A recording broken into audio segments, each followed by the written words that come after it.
প্রথমে শাশুড়ি দিয়ে শুরু করি। আমার মাইকের আওয়াজ যে ঘরগুলাতে যায়, আমার শাশুড়ি মাদেরকে বলবো, বউদের উপর অত্যাচার করবেন না। ছেলেরে প্রশ্ন করে, তোর কাছে তোর বউ বড় না আমি বড়? আছে না নাই? এটা একটা প্রশ্ন হইল। তোর বউ বড় না আমি বড়? দুইজনেই বড়। তো এক ছেলে সুন্দর উত্তর দিছে, আমার কাছে ভালো লাগছে উত্তরটা শুনে।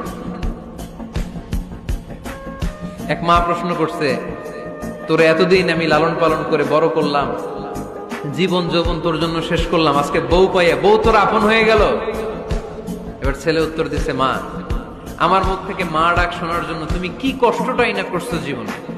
10 মাস আমারে পেটে ধারণ করলা, খাইতে পারো নাই, বমি করছো, খালি ওষুধ খাইছো, তোমার পেট কেটে আমারে বের করা হয়েছে, 2 বছর আমারে দুধ খাওয়াইছো, পেশাব পায়খানা পরিষ্কার করেছো, বয়স যখন 3-4 তখন তোমার আমি মা ডাকছি। এই মা ডাকটা শোনার জন্য তুমি এত কষ্ট করছো, আর আরেকবারের মাইয়া এই ঘরে আইসাই তোমার মা ডাকা শুরু করছে। যেই মেয়েটা তোমারে মা ডাকে সে আমার আপন হবে না কেন মা?